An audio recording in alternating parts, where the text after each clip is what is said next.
على محمد صلى الله عليه وسلم. Wasyuhada wassalihin wa hasuna ulaika rafiqa. Di dalam surat An-Nisa ini adalah golongan orang yang dirahmati oleh Allah itu 4. Minan nabiyyin, para nabi, wasiddiqin, orang yang berjalan di atas kebenaran, petunjuk yang ditinggalkan para nabi, syuhada, orang yang mati syahid, yang keempat itu salih, Pak. Dia paling buncit, tapi dia termasuk kaum yang diridhoi oleh Allah. Orang solih itu tidak satu sifat mereka, karakter mereka tidak satu. Nah, ini kita belajar dari kaum Hawariyun sebagaimana diterjemahkan oleh Imam Ibn Rajab. Orang solih itu ada 2. Orang solih itu ada 2, Pak. Yang pertama, solih li nafsihi, yaitu orang solih ketika dia melakukan ketaatan, melakukan ibadah hanya sebatas untuk dirinya sendiri. Maka dia sholat, dia membaca Al-Quran, dia lazimi dzikir pagi, dia sholat tahajud, dia puasa, itu namanya solih li nafsihi. Solihnya itu hanya untuk dirinya sendiri. Selain dari itu dia tidak melakukan apapun dan tidak melakukan kontribusi apapun. Pokoknya dia solih untuk dirinya sendiri. Ini namanya solih li nafsihi. Ini grade kesolihan, derajat kesolihan yang paling buncit, paling bawah, Pak.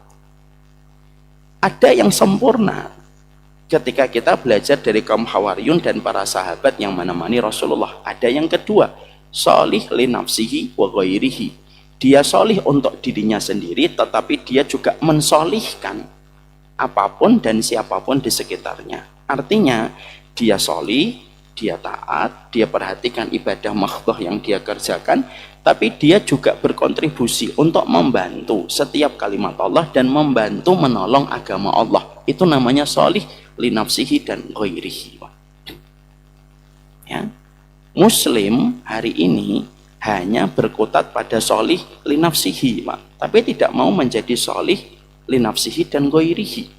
Yang penting saya sholat, yang penting saya puasa, masalah yang lain saya nggak peduli. Ini namanya solih li nafsihi. Dan kita mendapati bahwasannya hal semacam itu sebenarnya bukan pilihan ideal. Pilihan ideal, kamu solih, kamu ikut membantu agama Allah, supaya agama Allah itu tegak syiarnya dan diterima oleh banyak orang. Dan ini salah satu problem besar kehidupan umat hari ini, Pak.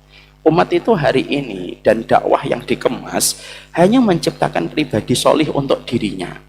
Tapi belum tentu yang solih pada dirinya mereka memiliki sebuah komitmen untuk membantu agama Allah. Lalu mereka suka berkata, ya sudahlah, yang penting saya solih tidak melakukan dosa. Betul.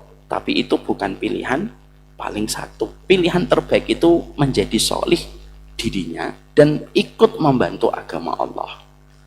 Makanya akhirnya kita, kalau kita ingin menabung sebuah saham yang sangat besar, yang bermanfaat, saham itu kita petik ketika nanti kita berjumpa di kampung akhirat kita. Jangan hanya solih untuk diri, Pak, tapi harus membantu agama Allah dan menjadi solih untuk yang lainnya. Datang ke masjid, apa yang saya bisa bantu untuk masjid? Ini termasuk solih li nafsihi dan ghairihi. Datang kepada komunitas dakwah, datang kepada seorang ustadz yang kita percaya amanah ilmunya, ini termasuk solih li nafsihi dan ghairihi, Pak. Kalau orang mindsetnya ketika menjadi muslim bukan hanya menjadi solih untuk pribadinya, tapi dia sudah berkomitmen untuk membantu agama Allah, inilah cepatnya syiar Islam akan tersebar. Dan kalau kita mengandalkan ibadah kita kepada Allah tok, Pak, tapi tidak ada kontribusi yang kita berikan untuk dakwah, compang-camping kita nanti menghadap sama Allah. Kalau kita dalam hidup ini yang penting sholat, jujur, sholat kita berapa kali yang tidak khusyuk?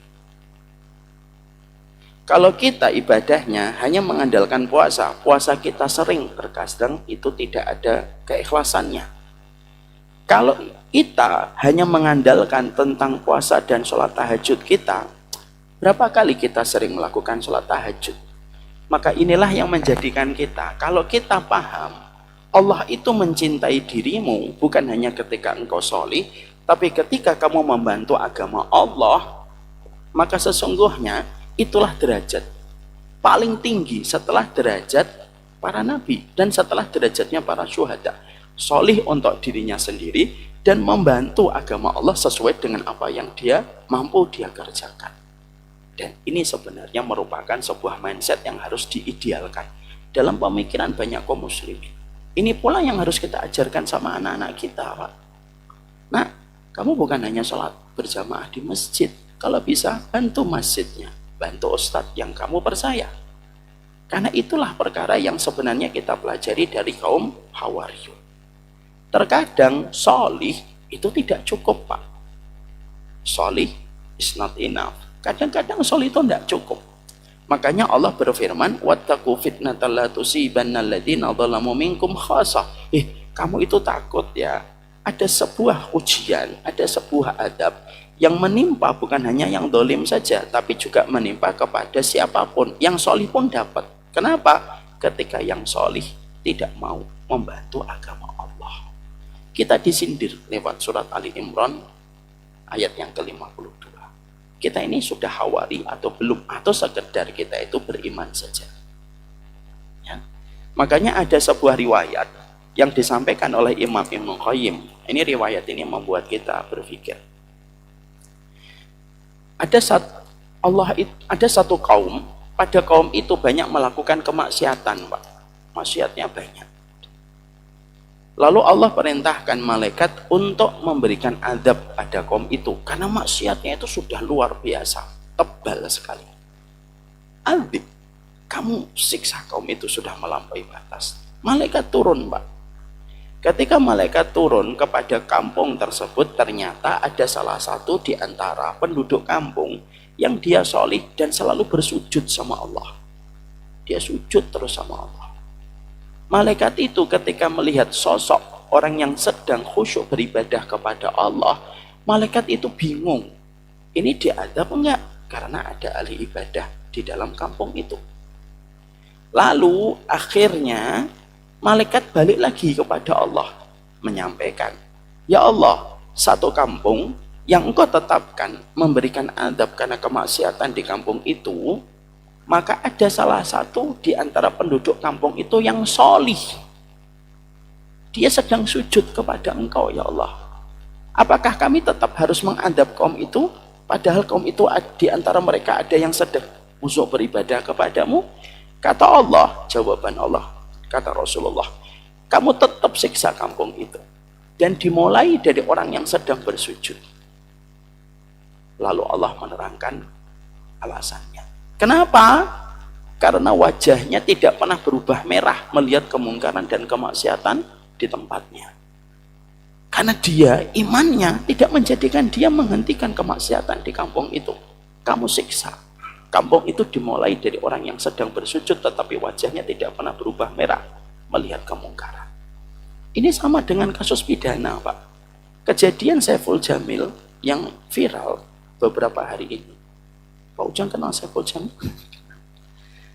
Kejadian Saiful Jamil itu membuktikan apa yang diberitakan Rasulullah dalam riwayat yang disampaikan oleh Imam Ibnu Qayyim.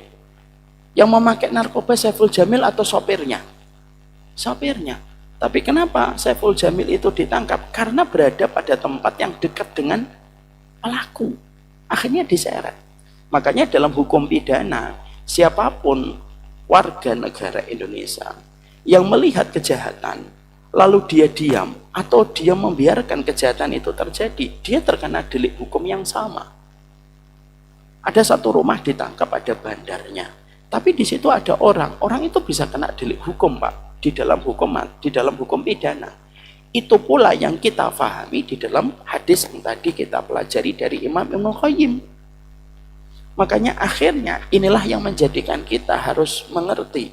Kaum Hawariyun memberi arti kepada kita. Loh, jadi muslim itu yang tidak cukup kalau hanya kita itu sholat berjamaah. Terus, iya ya Ustaz. Ya terus kita bantu. Kalau kita bisa mampu sandal, bantu sandal. Kalau kita bisa bantu membereskan, misalkan sajadah, bereskan sajadah. Apapun yang kita sudah berikan pertolongannya kepada agama Allah, maka itu yang akan kita dapatkan, kedudukan kita melesat tinggi di sisi Allah, Pak.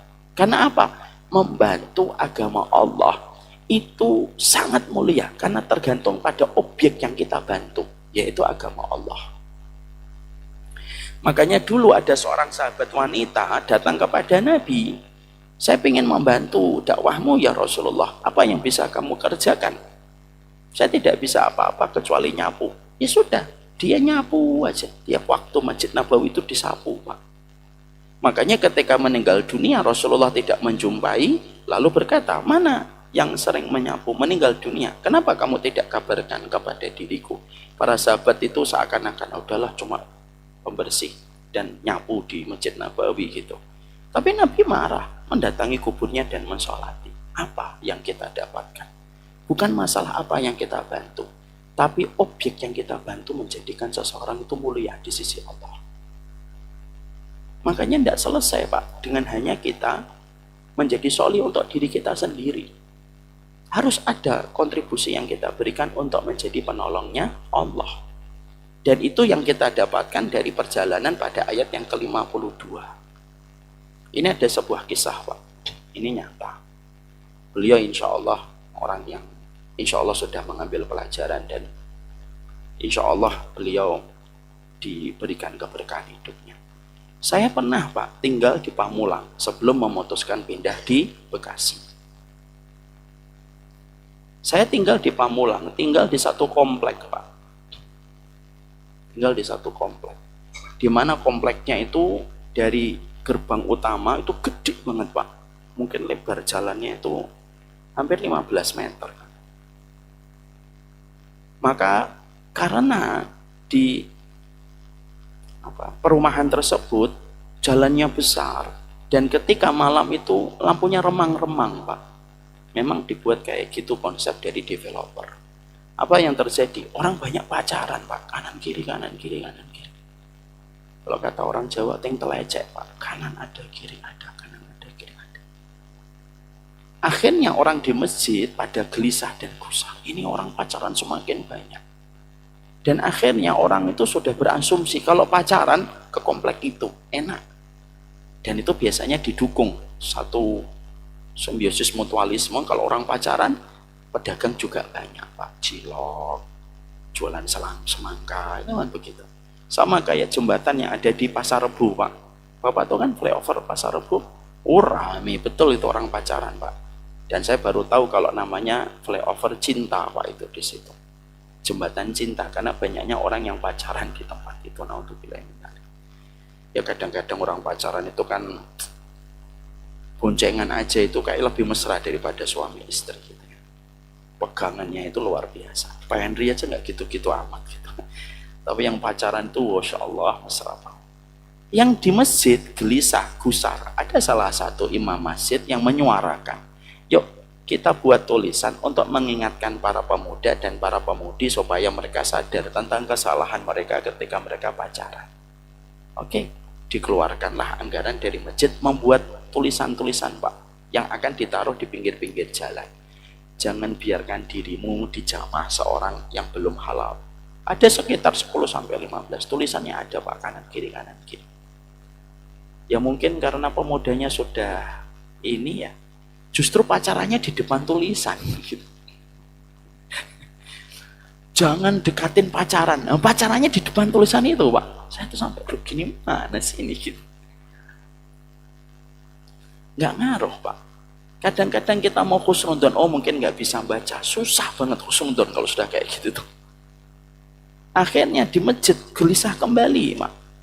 Akhirnya terjadilah sebuah keinginan. Ayo kita sweeping. Sweeping damai, Pak. Enggak sweeping kasar. Karena zamannya juga tua-tua, jadi enggak sweeping kasar. Sweeping damai. Akhirnya didatengin satu per satu orang. Ayo pulang, pulang. Diusir satu per satu. Ketika terjadi proses sweeping itu beberapa kali, ada salah satu jamaah yang berkomentar. Dia sering di masjid. Dia komen. Apa komennya? Lah, gak usah gitu. Ekstrim perbuatan kayak gitu itu. Oh, yang penting mereka gak ganggu kita, sudah alhamdulillah itu. Komen itu beliau sampaikan. Dia ucapkan. Sampai pula ke telinga saya. Saya bilang pada saat itu, selain ada ustadz yang lain yang juga ikut memberikan jawaban, saya juga memberikan jawabannya. Ya kita tidak bisa memuaskan setiap orang. Yang terpenting sweeping kita baik kok. Sweepingnya nggak kasar, nggak bentak, nggak nyabut kunci, enggak. Pulang nak, pulang. Umur berapa? Kelas 3 SMP, Pak. Saya pernah nanya itu, kelas 2 SMP ada. Kelas berapa, Mas? Kelas 2 SMP. Perempuannya, Pak, kelas 1 SMP. Coba, Pak. Pulang. Jangan di sini. Akhirnya, ketika ada satu orang yang mereka protes semacam itu, saya memberikan jawaban, tidak semuanya bisa kita senangkan orang. Yang penting, kita melakukan tindakan itu penuh kasih sayang. Udah, Pak, berjalan. Sampai pada satu waktu saya nggak ngerti tentang orang yang ngomong itu, kecuali saya ingat wajahnya, tapi beliau nggak ngomong langsung ke kami. Sampai beberapa bulan berjalan, sampai setengah tahun. Satu waktu ketika saya pulang dari dakwah kajian, saya mendapati beliau itu ke rumah. Saya mikir, ini ada apa ya? Saya masuk, Pak, ada yang bisa saya bantu gitu. Beliau itu matanya berkaca-kaca. Terus beliau salaman, belum minta dipeluk, saya peluk, Pak. Nangis, Pak. Maka beliau nangis, ceritalah beliau, Pak. Ini kisah nyata. Beliau cerita, Ustadz tahu saya gitu. Ya tahu, Pak, jamaah masjid gitu. Saya dulu yang bilang kita tidak perlu sweeping orang yang pacaran. Oh iya, Bapak, iya. Saya dengan ini Ustadz minta maaf atas apa yang saya sampaikan. Tolong saya didoakan supaya kita semua hidupnya diridhoi sama Allah. Amin, saya bilang begitu. Bapak dan Ibu tahu apa yang menjadi kisahnya? Saya mau cerita, Ustaz. Anak saya hamil sebelum nikah. Dan saya sedang menghadapi proses pernikahan anak saya dalam kondisi sudah hamil menjelang 3 bulan. Lalu beliau berkata, apakah karena saya dulu pernah komen kayak gitu Allah memberikan ujian? Saya tidak ngerti, Pak. Tapi biasanya kita akan diuji dengan apa yang sering kita katakan. Orang ini baik, Pak, insya Allah. Tapi disitulah kita belajar. Apa pelajaran? Ini hikmah, Pak. Masa ibu kaumin inda kaumin fawaid. Musibah satu kaum itu menjadi pelajaran bagi kaum yang lainnya. Apa pelajaran untuk kita, Pak? Berdiam diri hanya menjadi salih itu belum tentu selamat dari sebuah hukuman Allah. Kalau kita berdiam diri tidak ikut membantu agama Allah. Ini sekaligus pula saya jawab ini. Kalau ada seorang dai yang mengatakan, ngapain membantu agama Allah? Allah itu maha kuat. Ini nih perkataan-perkataan mindset yang salah besar ini. Ada seorang dai nasional mengatakan, ngapain membantu agama Allah? Allah sudah kuat. Biar Allah yang menyelesaikan caranya sendiri. Saya jawab dengan kias aja. Kias adna. Kias itu ada. Kias adna ada kias aula. Kias itu analogi, Pak. Guru memberikan ujian kepada muridnya itu bukan karena guru tidak bisa menyelesaikan jawaban. Guru ngasih PR kepada muridnya karena guru ingin mengevaluasi proses belajarnya murid.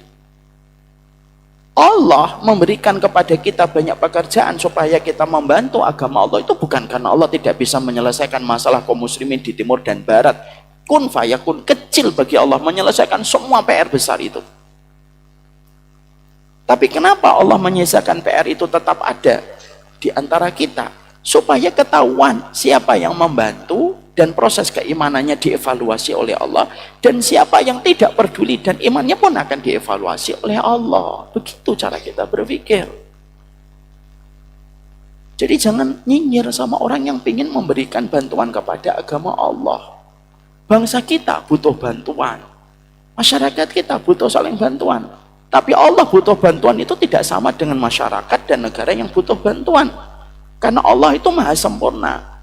Kamu menolong tidak kembali manfaatnya kembali kepada Allah, tapi kembali sama dirimu. Kamu tidak menolong, itu pun madaratnya kembali kepada dirimu. Fa in ahsantum ahsantum li anfusikum. Kalau kamu berbuat baik, kembalinya kembali kepada dirimu sendiri. Kalau kamu berbuat buruk, ya kembalinya sama kamu diri sendiri. Dan itu yang kita harus paham. Kita semuanya membantu agama Allah tidak sama sekali menambah satu jengkal kekuasaan Allah. Kekuasaan Allah itu tidak nambah. Kalaupun seluruh orang membantu agama Allah, satu jengkal pun tidak menambah kekuasaan Allah. Lau anna awalakum akhirakum wa insakum wa jinnakum ala atqaqal bi rajuli wahidin minkum mazata fi mulki syai'an. Nabi sampai Allah mengatakan dalam hadis qudsi, sampai Allah mengatakan dalam hadis qudsi langsung redaksinya dari Allah. Kalaupun seluruh manusia awal sampai akhir, jin dan manusia sepakat mereka, yuk kita bertakwa sama Allah. Kata Allah, mazada fi mulki syai'an. Enggak nambah sedikit pun kerajaanku tuh walaupun sejengkal. Jadi masalah kita hari ini dengan PR yang banyak, kenapa Allah tidak selesaikan? Loh, kalau diselesaikan kita tidak akan pernah tahu, Pak.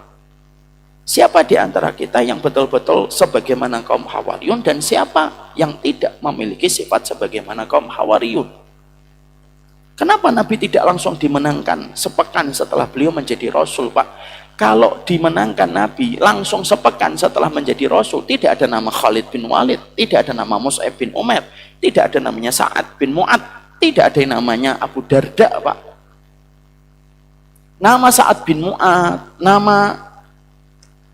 nama Abu Darda, itu nama orang-orang yang mereka itu akhirnya membantu agama Allah ketika proses keislaman itu bertahap. Ketika disebarkan oleh Rasulullah, terseleksilah satu persatu orang-orang yang luar biasa yang membantu Rasulullah. Jumlah yang paling inti dari semua pengikutnya Rasulullah itu intinya dalam 4. Abu Bakar, Umar, Utsman, dan Ali. Rasulullah perpaduan 4-4-nya, Pak. Kalau diringkas lagi, kata Ibnu Hisham, Rasulullah itu perpaduan Abu Bakar dan Umar. Separuh ketegasan Nabi ada pada ketegasannya Umar.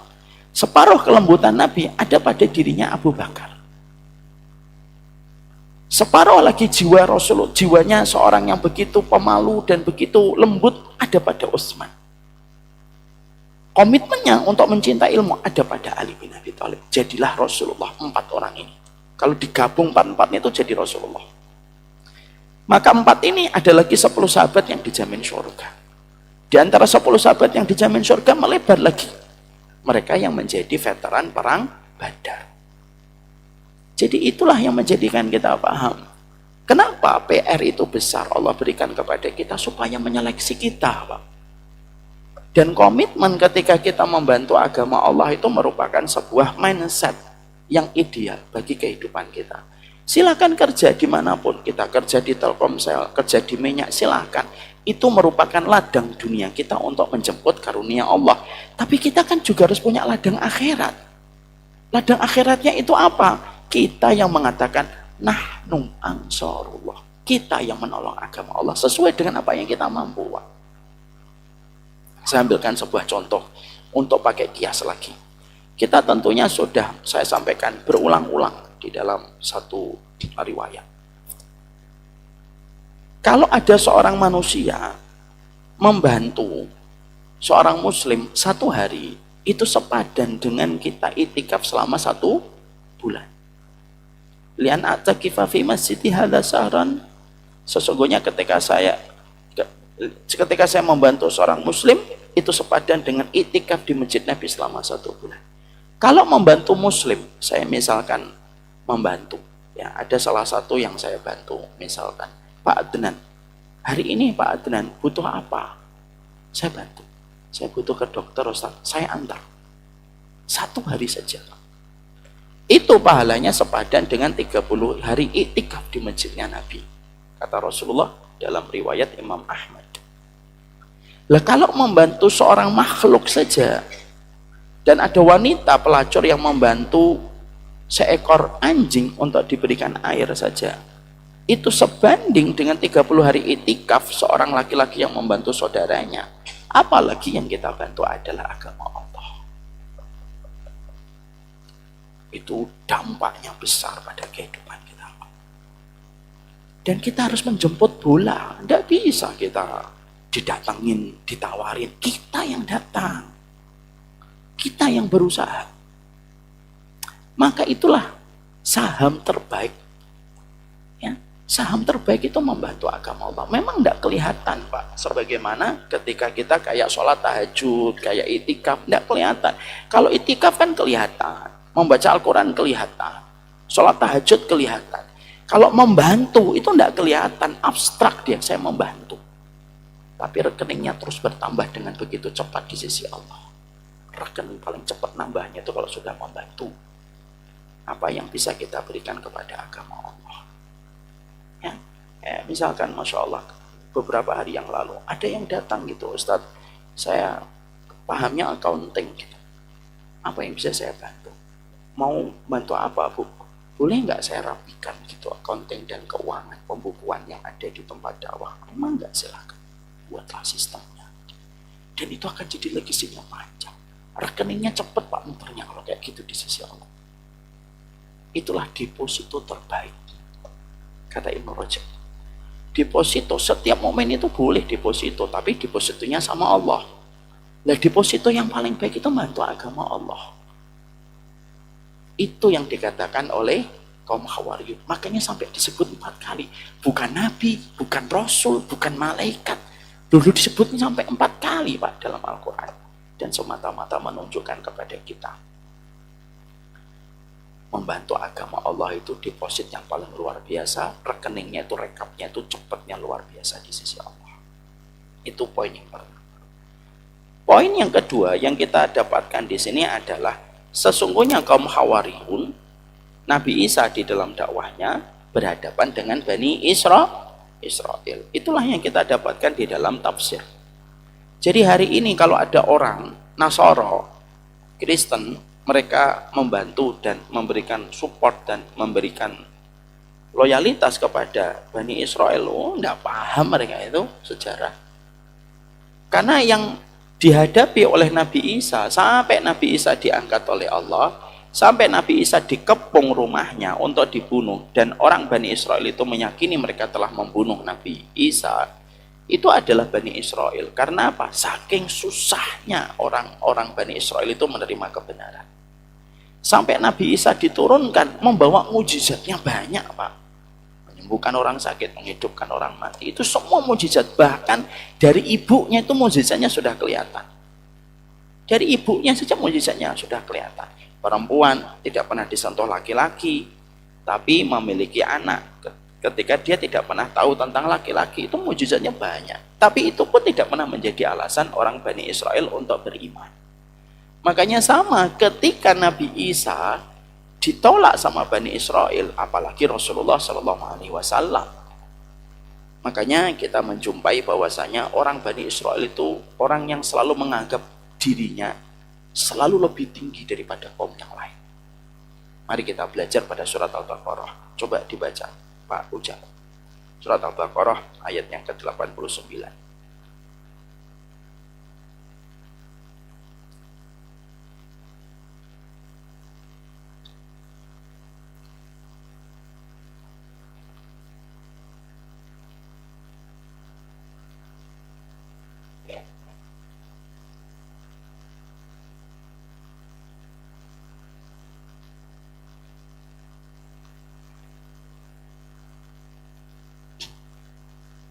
Ya.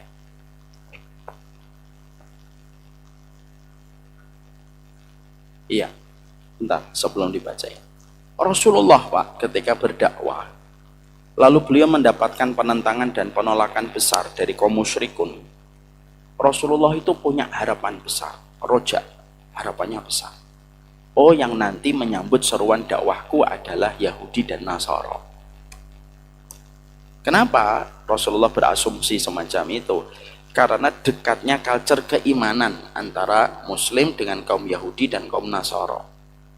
Rasulullah itu mengharapkan Yahudi itu yang pertama. Jadi lebih didahulukan. Kenapa? Yahudi itu paham ilmunya. Ya. Maka akhirnya ketika Quran sudah diturunkan, walamma ja'ahum kitabun min indillahi musaddiqul lima ma'ahum wa kanu min qablu yastaftihuna 'alal ladzina kafaru. Maka sesungguhnya orang Yahudi itu diharapkan paling beriman. Ketika orang musyrik tidak bisa diharapkan secara ideal untuk langsung beriman. Tapi lihat Allah menceritakan bagaimana sebab penolakan dan penentangan Bani Israel. Ulang lagi dari awal, Pak. Ucap.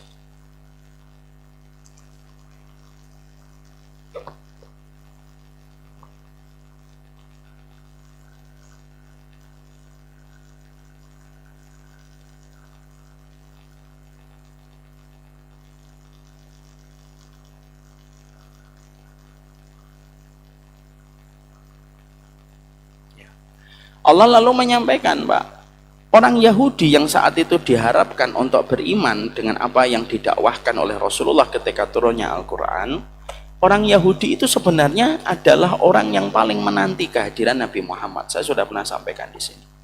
Tidak ada satu kabilah, tidak ada satu kaum yang paling banyak mengharapkan kedatangan Nabi Muhammad kecuali orang Yahudi. Dibandingkan orang Nasoro, Pak.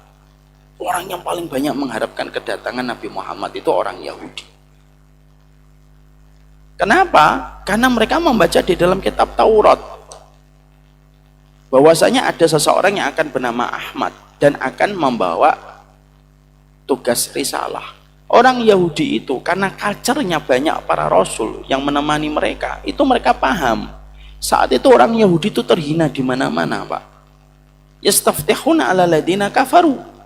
Mereka itu meminta kepada Allah pertolongan, ya Allah kami kalah di mana-mana. Memang karakternya orang Yahudi itu memang bangsa pecundang, Pak. Kalah terus dari dulu, Pak. Makanya mereka terkenal sebagai bangsa pengecut di dalam tulisan para ulama pada kitab-kitab mereka.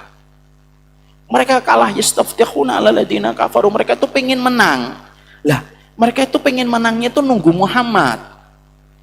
Kenapa gitu? Karena orang Yahudi itu tidak punya jiwa warrior, Pak. Makanya kita kalau ada orang hari ini mengatakan, ayo kita bantu agama Allah. Sudahlah nunggu Imam Mahdi. Nah, ini kayak Yahudi.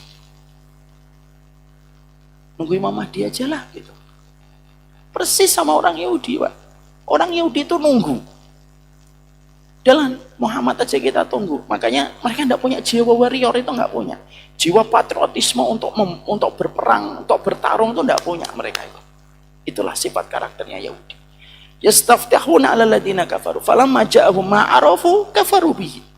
Tapi ketika Nabi Muhammad betul-betul datang dan mereka tahu itu Muhammad dari seluruhnya, semua fisiknya detail diceritakan oleh Allah di dalam Al-Qur'an, di dalam kitab Taurat dibaca oleh mereka. Ada pada diri Muhammad semuanya, sampai tanda di belakang punggungnya Rasulullah semuanya, sampai rambutnya semuanya itu mereka tahu itu Muhammad. Dan semua orang Yahudi pada masa Nabi Muhammad itu semuanya tahu itu adalah Nabi Muhammad, persis yang mereka baca dalam kitab Taurat. Kafaru bihi, tapi mereka mengkufuri. Nah, mari kita bedah, Pak, dalam tafsir. Surat Al-Baqarah 89 dibedah sama ahli sejarah. Kenapa orang Yahudi itu mereka juga menolak Muhammad? Padahal mereka tahu bahwasanya Muhammad itu ada di dalam kitab Taurat mereka. Di situ ada sebuah tulisan, Asobiyatul Qaum. Apa itu Asobiyatul Qaum? Asobiyah, Pak. Mereka merasa, Muhammad itu bukan datang dari kalangan Yahudi, datang dari orang Arab, Quraisy di kota Mekah, tidak punya peradaban, tidak ada histori ada nabi pada kaum mereka. Mereka penggembala kambing, mereka suka menguburkan anak perempuan, dan mereka suka berperang antara satu kabilah dengan kabilah. Lah disitulah mereka menolak. Lah, nggak mungkin lah kita ngikutin nabi dari satu kaum yang rendah. Itu dari dulu penyakit historinya orang Yahudi, selalu lebih tinggi. Itu diceritakan. Akhirnya apa? Kafaru bihi. Mereka mengkufuri. Maka Allah langsung menggunakan kata laknat, Pak. Bukan hanya ngatain dosa. Langsung Allah menggunakan sebuah pemilihan kalimat, ikhtiarul kalimatnya itu falaknatullahi 'alal kafirin. Laknat Allah bagi mereka yang kufur kepada Muhammad setelah terang jelas semua bukti dan dalil bahwasanya itu adalah Nabi Muhammad. Maka di situ kita mendapati poin yang kedua, perkataan kaum Hawariyun ini diucapkan di satu rumah ketika kondisinya lagi genting. Makanya di sini di dalam ayat yang ke-52, falamma ahasa Isa minhumul kufra. Jadi pada saat itu mereka berada di rumah dikepung sama orang Yahudi. Kondisinya genting sekali. Ya. Maka di situ yang dihadapi itu orang Yahudi. Berarti orang Yahudi itu memang memiliki culture sebagai kaum pembangkang. Itu yang kedua. Ya. Sehingga mereka ketika merasa lebih tinggi pada kelompoknya, inilah yang akan menolak banyak kebenaran. Makanya maaf Pak, penyakit Yahudi, sebagian ulama kata Syekh Utsaimin itu mengatakan apa? Su'ul khuluqi yu'ti, penyakit buruk itu sekarang nular Pak. Apa penyakitnya Yahudi? Fanatik dan merasa pride asobiyah kepada kaum. Ini banyak terjadi. Kalau orang sudah asobiyah, fanatisme sudah melampaui batas, inilah yang menjadikan orang menolak kebenaran. Dan itu ada pada orang Yahudi. Itu yang kedua. Yang ketiga, kita mendapatkan bahwasanya orang Yahudi dan orang Nasara itu pada dasarnya adalah seorang Muslim. Nah, nanti kita akan bahas insya Allah. Jadi kita bahas poin 1 dan 2. Disitulah kita akan paham pentingnya kita menjadi kaum Hawariyun dan memiliki mindset sebagai kaum Hawariyun. Yang kedua, kita paham ya, orang Yahudi adalah mereka yang membunuh salah satu muridnya Nabi Isa alaihissalam.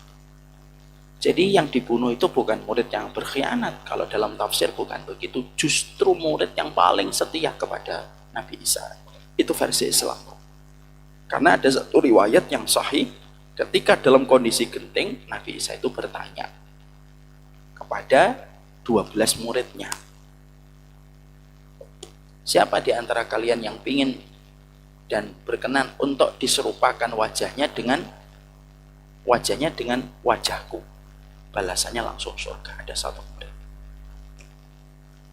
Lalu diperintahkan oleh Nabi Isa, turunkan tangan. Diulang lagi. Siapa di antara kalian yang ingin diserupakan wajahnya dengan wajahku, dan langsung berbalas dengan surga? Murid itu tetap sama. Suruh turun lagi. Hingga 3 kali Pak. Setelah 3 kali, akhirnya dipilih oleh Nabi Isa. Jadi keyakinan di dalam akidah kita bukan murid yang berkhianat yang dikatakan dengan kata Yudas. Siapa namanya nanti kita akan bahas sebenarnya. Jadi disitulah kita akhirnya paham bagaimana orang Israel sangat benci kepada Nasara. Karena mereka lah yang membunuh Nabi. Karena mereka lah yang membunuh salah satu muridnya Nabi Isa. Dan mereka lah yang paling benci dengan dakwahnya Nabi Isa. Sebagaimana mereka paling benci kepada dakwahnya Rasulullah. Makanya Pak, kita dapatin dalam sirah kehidupan Rasulullah, orang Yahudi merekalah yang menyihir Rasulullah. Jadi apakah orang Yahudi itu percaya klenik, perdukunan dan sihir? Oh iya Pak. Rasulullah itu disihir oleh seorang laki-laki Yahudi namanya Labid bin Aqsam. Itu yang menyihir itu orang Yahudi. Makanya salah satu sihir yang mengenai kepada Rasulullah itu salah satu sihir yang paling berat. Apa sihir yang mengenai Rasulullah yang berat itu? Rasulullah menyangka dirinya telah mencampuri dan memberikan nafkah batin kepada istri-istrinya. Padahal istrinya beberapa waktu lamanya tidak mendapatkan nafkah batin dari Rasulullah. Syekh Utsaimin itu sampai berkata, ini salah satu sihir yang berat. Labid bin Aqsam itu orang Yahudi. Karakter mereka itu menyembah sama syaitan. Illuminati dalam beberapa catatan itu saya condong kepada sebuah kesimpulan. Illuminati itu bagian dari rangkaian kehidupan kerajaan Zionisme Yahudi. Makanya Rasulullah ketika disihir oleh Labid bin Aqsam, maka pada saat itu Allah menurunkan 2 malaikat.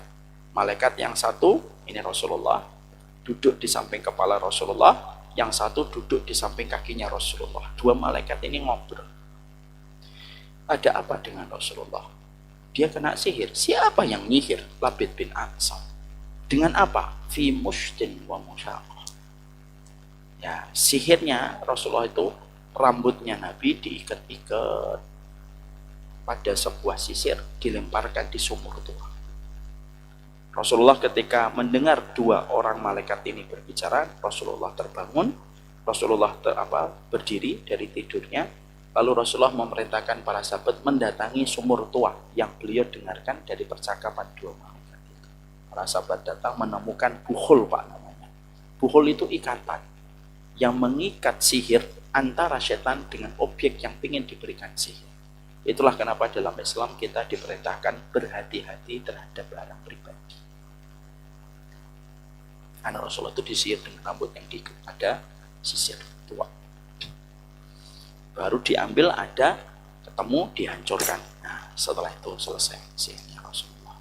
Mungkin ada yang bertanya, lu kok Rasulullah kena sihir, Ustaz? Lu, pertama, karena ada hikmah supaya kita tahu bagaimana cara menguraikan tipu daya sihir. Coba kalau Nabi tidak pernah kena sihir, kita tidak akan pernah tahu, Pak, ruqyah itu kayak apa, buhul itu apa. Dengan adanya Rasulullah kena sihir, kita akhirnya tahu petunjuknya bagaimana. Yang kedua, di sini kita mendapati bahwasanya Allah ingin menceritakan tentang kejamnya dan bengisnya orang Yahudi menggunakan apa saja. Yang ketiga, kadang-kadang kita harus paham, Pak, sihir itu ataupun dukun ataupun jin, terutama jin dan setan, terkadang menggoda manusia itu bukan yang lemah imannya, tapi yang paling kuat imannya. Karena apa? Kadang-kadang jin dan setan itu kayak maling, Pak. Maling itu kalau dapetin rumahnya peot, berdinding bambu, lalu sepedanya sepeda ontel, tanahnya tanah liat. Kira-kira maling mau nggak maling di tempat itu? Enggak, Pak. Mikir-mikir dia. Saya nggak mau maling, ah. Kenapa? Takutnya nangis nanti masuk ke rumah itu. Tapi maling itu biasanya dia tertarik untuk maling itu ke rumah yang semacam apa? Rumah yang gede, bagus. Nah, semakin tertarik. Kayak rumahnya Pak Masri bagus, itu maling tertarik. Rumahnya Pak Adnan gede, bagus, rumah tertarik dia. Kenapa? Karena rumahnya bagus. Sama jin itu kayak gitu, Pak. Kalau ada orang minum-minuman, sering nongkrong di pinggir jalan, mabuk, setan mah nggak tertarik masuk, Pak. Insya Allah orang kayak gini mah masuk neraka sendiri gitu. Tapi kalau kita ahli ibadah, taat, hati-hati, Pak. Oh, bukan berarti setelah itu udahlah saya nggak mau sholat jamaah lagi di masjid. Ya enggak gitu, tapi kita meminta perlindungan sama Allah. Siapa yang menyihir? Orang Yahudi. Siapa yang meracun Nabi? Caranya itu selalu licik mereka itu. Makanya Syekh Utsaimin mengatakan cara muamarah itu apa ya? Muamarah itu konspirasinya orang Yahudi itu selalu licik. Kenapa? Mereka tidak punya jiwa warrior dia. Itulah orang Yahudi. Nah, itulah kita pelajari dari ayat surat Ali Imran 52 dan 53. Nanti kita akan teruskan pertemuan berikutnya, kita sempurnakan ayat ini supaya kita semakin paham betapa indahnya setiap doa. Dan doa yang tadi kita pelajari datang dari kaum Hawariyun. Berapa kali Allah menyebut kaum Hawariyun, Pak? 4 kali. Menunjukkan betapa kaum ini istimewa di sisi Allah. Sallallahu ala nabiyina Muhammad walhamdulillahirabbil alamin.